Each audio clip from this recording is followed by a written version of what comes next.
There's a version of you that never sleeps in, never skips training, never wastes time. There's a version of you who never fails. It is waiting for you. Genuinely ask yourself a question, you at home. If you had done those things for the last 2 years, you never skipped a training, you never wasted time, you never scrolled TikTok, you never sat aimlessly on the internet typing in garbage, never played video games, you never wasted time. You never skipped training, you were training every single day. You never slept in, you were never lazy. There's this version of you. Imagine the person you would be. Genuinely imagine what you would look like. Imagine where you would live. Imagine the car you would drive. Imagine how much your woman would respect you. Imagine the love you would see in her eyes when she looks at you with adoration like a king. Imagine your existence.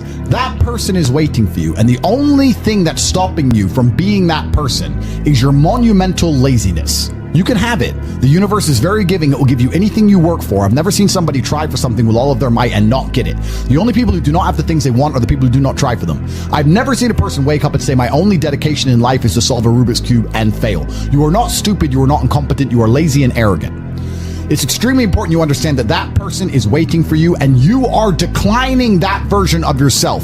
In the multiverse, in the many different versions of the universe that exist, there is a version of you that does those exact things, and he is a greater person than you can even fathom. You can transform yourself into that guy. You can be a top G. That's exactly what I did. I knew who I was going to have to end up being before I became that person. My brother and I are not from rich families. We are not from advantaged beginnings, but I knew I had to be a big, strong, fighting billionaire. That's what I knew I had to be. Discipline is the key to success. If you cannot force yourself to do something you don't want to do, how are you ever going to put yourself through the suffering required for greatness? If you cannot force yourself to train when you do not want to train, if you cannot force yourself to work when you don't want to work, if you can't force yourself to not log into Pornhub or force yourself to eat right, how can you possibly ever become a monumentally successful person if you cannot control yourself long enough to do what must be done as opposed to what you feel like doing? The only people who get to live their lives based on how they feel are women and children. Children can cry because they feel like crying, as can a woman. A woman can start an argument because she feels like arguing, as can a child. A man must do what he is supposed to do irregardless of how he feels. That is the key component to masculinity, is discipline. If you do not have the discipline to dedicate yourself to anything, you are going to fail and be crushed by the people who can. If you only go to the gym when you feel like going to the gym, you're never going to be as strong as the people who go to the gym when they don't feel like going to the gym. That is a reality of life. So, I train every single day. I've actually heard from some people saying, you overtrain. And I explained to them, one, I don't believe in rest. I'm not you. I'm not pussy, and I'm not broke like you are, Mr. Fitness Trainer, standing around the gym teaching people for $50 an hour. I don't need to listen to you. Secondly, I don't train because I want to get bigger. I train every day because it is difficult to train every day. It hurts. I don't want to. I wake up and I'm busy. I have other things to do. I don't feel like doing it, so I force myself to do it 7 days a week, 365 days a year, so that I know I'm the kind of person who can do what he doesn't want to do when it needs to be done. I am that man, and it is more of a mental exercise than a physical exercise at this point. How can you ever outcompete me if I can force myself to do the things I don't want to do and you cannot? Discipline is absolutely essential for success, and you need to get very comfortable and very used to the idea of understanding that on your path to greatness, there are going to be long periods of time where you hate what you are doing, where you are dissatisfied with the actions you must undertake, where you are tired, where you are stressed. That is why it is difficult. That is why most people won't make it. If the path was easy, everybody would walk it and it would lead nowhere. 100 people start the path, 99 fall off because it is difficult, and the one person who makes it to the end gets the gold. If all 100 made it to the end and the gold was divided by 100, it wouldn't even be worth anything. The difficulty gives it value. The fact that it is difficult to do is the key component into the fact you want it in the first place. If it wasn't difficult, everyone would have it and you wouldn't want it because no one would respect it. It's supposed to be hard. Life is supposed to be hard. You're supposed to think this is terrible. You're supposed to suffer and smile through the pain regardless. Discipline is the key to success in all realms as a man, and if you lack it, you stand no chance. You can give most people a roadmap to success. You can give them a Ferrari with a full tank of gas, And a lot of people still wouldn't make the destination because they would say the drive is too far away.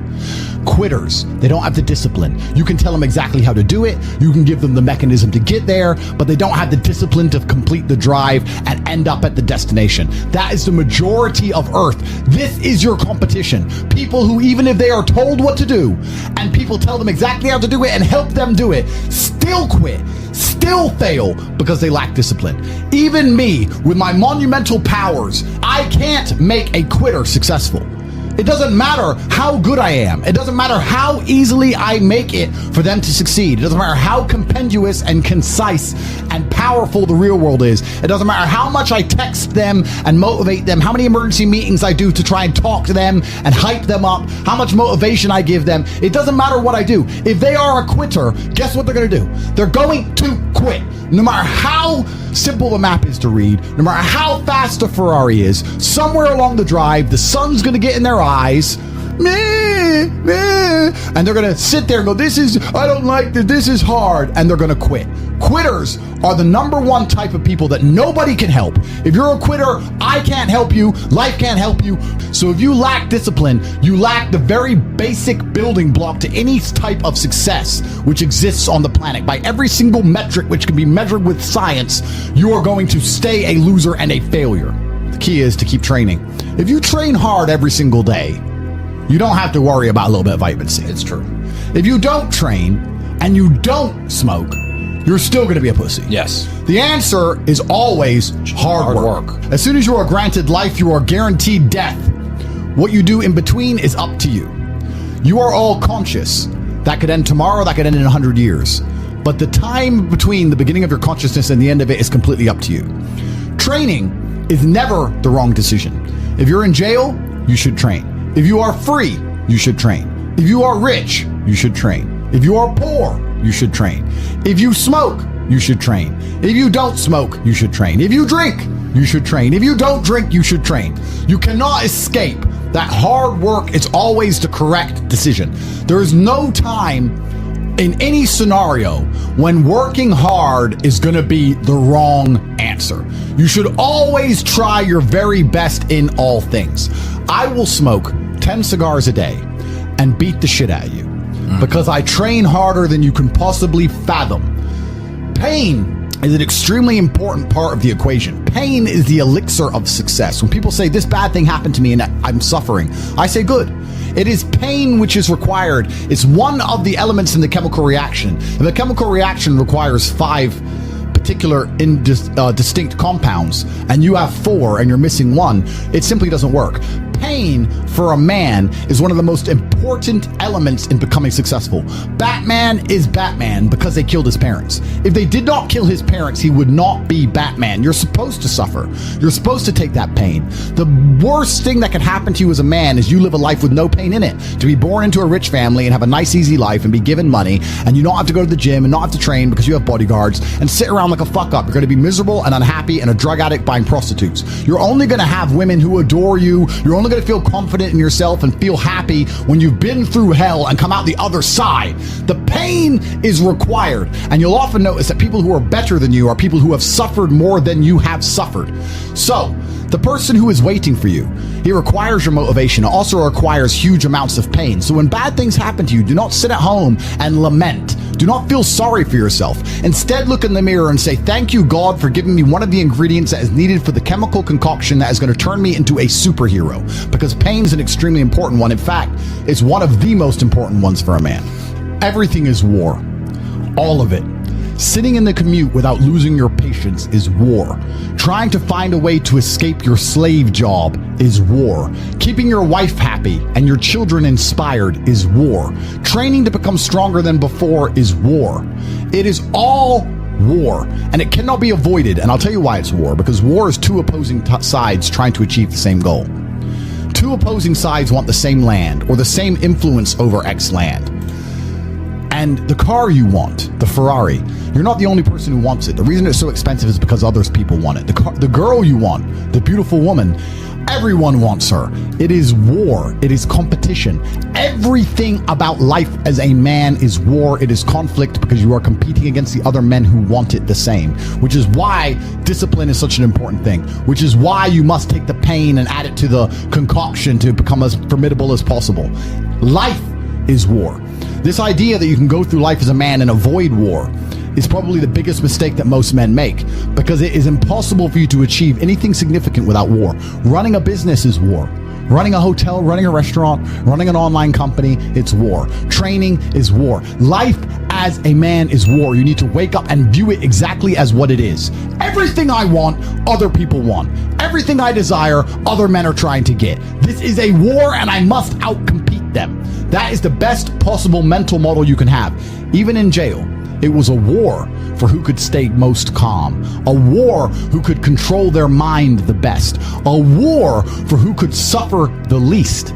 That is war. I was surrounded by people who lost their minds and I refused. It was a battle and I was successful. Life in and of itself as a man is a never-ending struggle and a never-ending battle. It is the constant of the human condition. Evolution requires pain. While others complain that they do not feel happy enough, I'm happy I'm struggling. I don't want to be happy. I want to be great. This is the beauty of life as a man. Do you understand? I don't care. I'm happy to be struggling. I wanted to fight. You wanted to win. I wanted to fight. That's the difference. You're concerned with winning. I wanted to just fight. And we're fighting. That is the beauty of life as a man, to be great. If you concern yourself only with being happy, you are once again acting like a female or a child. Happiness is fleeting. It doesn't even matter if you're concerned only with the hedonism of happiness. You're going to drink alcohol and go to parties and go to festivals and take drugs. I want to be happy. Who cares? I want to be great. I want to be great all of the time. And let me ask you a question as a man at home, genuinely, truthfully. Would you rather be a loser who's always smiling, a happy loser, or would you rather be a stressed winner? Because I'll tell you something about winners. Most of them are stressed. We are stressed. We're stressed. Putin is stressed. Genghis Khan was stressed when his messenger turned up after a 4-week ride with updates from the battlefront of Iran. I'm sure he was stressed by what he read. Even if it was very good, even if it all looked fantastic, he started to feel stressed. Okay, well now maybe I need to go to Iran. How long is it going to take me to get there? Maybe we need to send more horses. Maybe we need to colonize Iran. He felt stress because the beauty of life as a man is to be great. So you have to sit here and ask yourself, do you want to be a happy loser that's insignificant? Nobody knows you exist. Women don't respect you. Men don't respect you. Nobody cares if you live or die, but you get to smile all the time. Or do you want to be one of the most important people on the planet with a little bit of stress? I am brilliant because I've decided to be brilliant. And if I have to sacrifice happiness to be brilliant, then that's fine. You know what the great thing about it is? You know it's amazing what God gives, how the whole world becomes full circle? If you stop caring about being happy and you start caring instead about being great, guess what you end up being? Great. Along with great. And you know what? Yeah, happy. You end up happy if you forget about happiness and try to become great. You will never be successful if you're concerned about being happy, so forget about it. I like to consider myself a wise old man, and I'm trying my best to encourage and instigate a revolution amongst the youth where men take absolute self-accountability and they believe in themselves and they take responsibility for absolutely everything. As a man, you are most formidable if everything is your fault. If it rains outside and you get wet, that is still your fault. Can you control the rain? No. Could you have brought an umbrella? Yes. You need to blame yourself for all things, the good and the bad. And by doing this, you take absolute self-accountability, which allows you to build a mental model in which you will find solutions, 1. 2, avoid trouble, because you know that anything bad happens to you is your fault. And 3, be the most fearsome competitor possible, because we're living in a very competitive world nowadays amongst the elites. The people who understand that you're living inside of a fish tank are trying very hard to get out. And you have to make sure that you can outrun some of them if you want to escape. It's an age-old adage.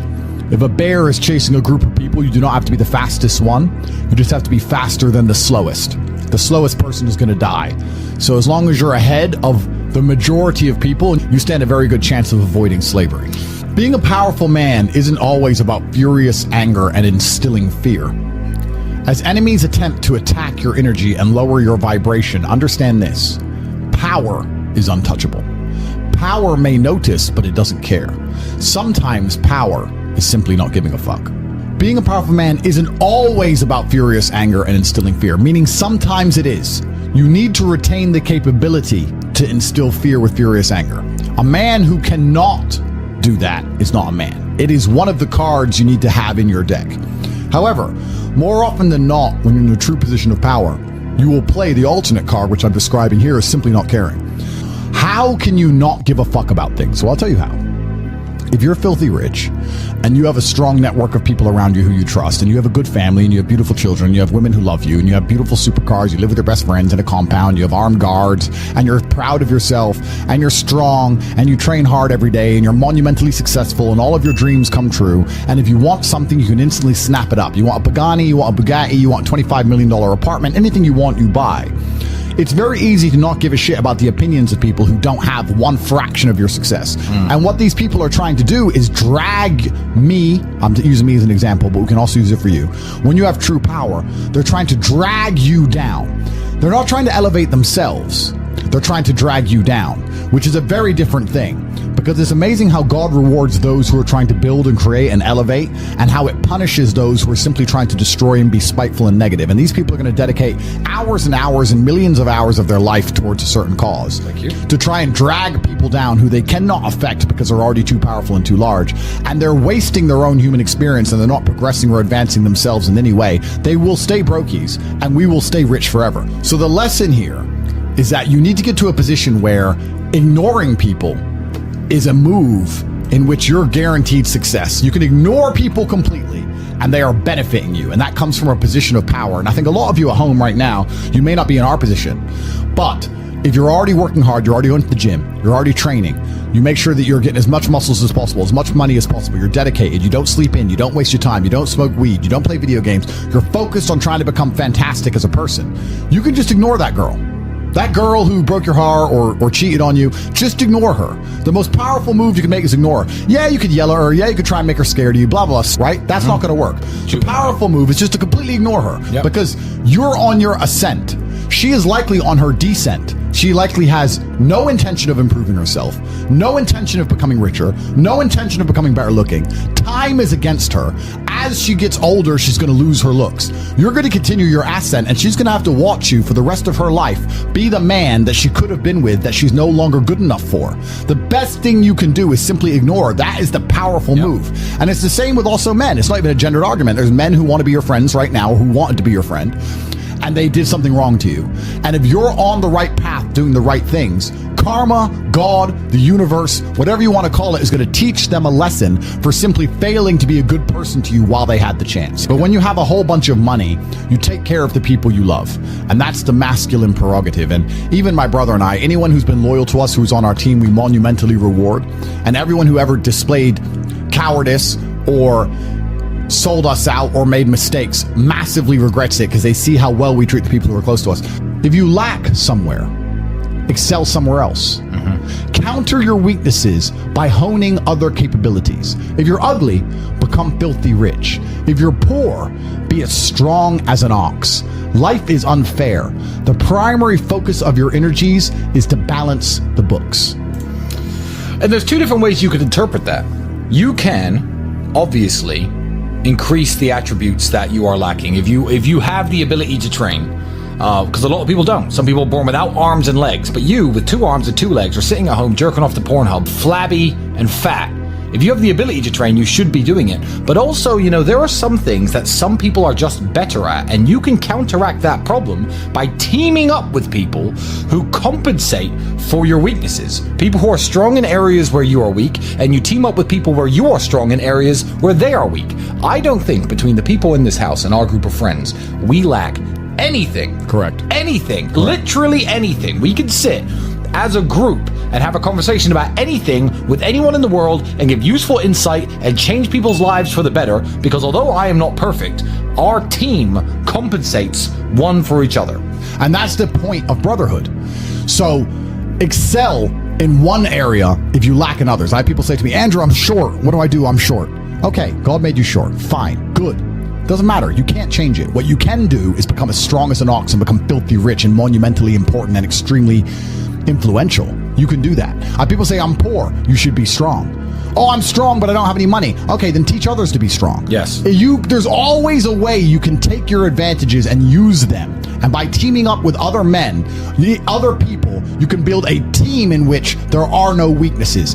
So if you have a disadvantage, you also have somewhere God has given you a distinct advantage over others. And it is your duty to excel in that realm. It is your duty to become so monumentally influential and powerful within that specific criteria in which you have the capability to be brilliant, that your weaknesses no longer appear because they can be simply overshadowed by your network or overshadowed by your absolute competence. By constructing the correct mindset, you can be in the exact same scenario you're currently in, living the exact same life with a different mental model in which you view the world, and you will not only feel more powerful, you will be more powerful, you'll achieve more amazing things, you will be greater, you will be happier with the same car, the same woman, the same house, the same income, the same everything, but your mind changes the lens in which you view the world. Lenses change things. Rose tinted glasses, perhaps dark glasses. You can put glasses on, change the lens, and you can view the world differently by changing how your mind is constructed and put together and the way you view the world. That is the point of mental Aikido.